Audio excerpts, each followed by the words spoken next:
प्रधानमंत्री नरेंद्र मोदी की, जो आज बिहार पहुंचे और मोदी ने बिहार की धरती पर कदम रखा और विरोधियों पर हमला शुरू कर दिया। क्या मोदी के आते ही विरोधियों में एक हड़कंप मच गया, क्योंकि पीएम मोदी ने वहां पहुंचते ही ऐलान कर दिया वो कानून लेकर आ रहे हैं जिसमें 30 दिन के बाद कुर्सी नहीं रहेगी। जो अपराधी हैं, जो भ्रष्टाचारी हैं, वो कुर्सी पर रहकर काम नहीं कर पाएंगे। अगर अधिकारी के लिए कानून है तो नेता के लिए क्यों नहीं? वो कानून मुझ पर भी लागू होगा, प्रधानमंत्री पर भी लागू होगा। ये आज प्रधानमंत्री नरेंद्र मोदी ने बिहार की धरती पे बोला। उन्होंने कहा कि भ्रष्टाचारियों को कुर्सी छोड़नी ही होगी। ये सीधा वार उनका आरजेडी पर था, लालू यादव और तेजस्वी यादव पर था। आज महाभारत में पूछ रही हूं, क्या मोदी सरकार के नए कानून से सबसे ज्यादा हड़कंप बिहार में ही मचने वाला है? तस्वीरें देखिए, नीतीश कुमार के साथ आज एकजुटता का संदेश भी दिया प्रधानमंत्री ने, उनके साथ घूमे, दोनों साथ में थे और यह जरूरी भी था क्योंकि यह सभा गया जी में थी। लालू यादव ने इसी सभा से पहले कहा कि गया जी में आकर जेडीयू का पिंडदान करने वाले हैं मोदी। यह कहा लालू यादव ने पोस्ट के जरिए। तो आज बिहार की धरती से किसके नंबर बढ़े हैं, किसके घटे हैं, महाभारत में आज इस पर बात करने वाली।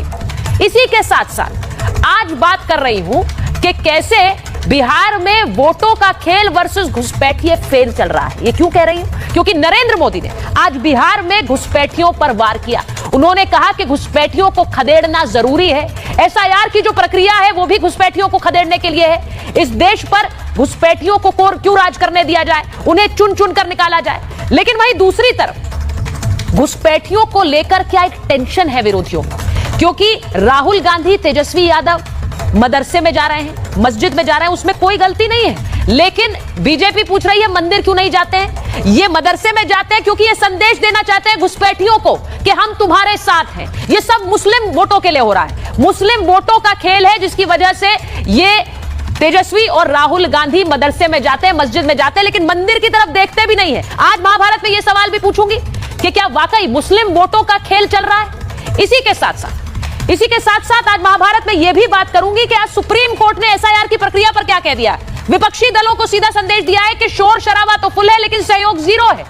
एसआईआर पर 12 दलों को पक्षकार बना दिया सुप्रीम कोर्ट ने और यह कहा कि जो दल इतना कुछ कह रहे हैं, बयान बड़े बड़े देते हैं, वो एसआईआर की प्रक्रिया में सहयोग क्यों नहीं करते हैं? क्योंकि हंगामा तो बहुत है लेकिन सहयोग और समर्थन जीरो है।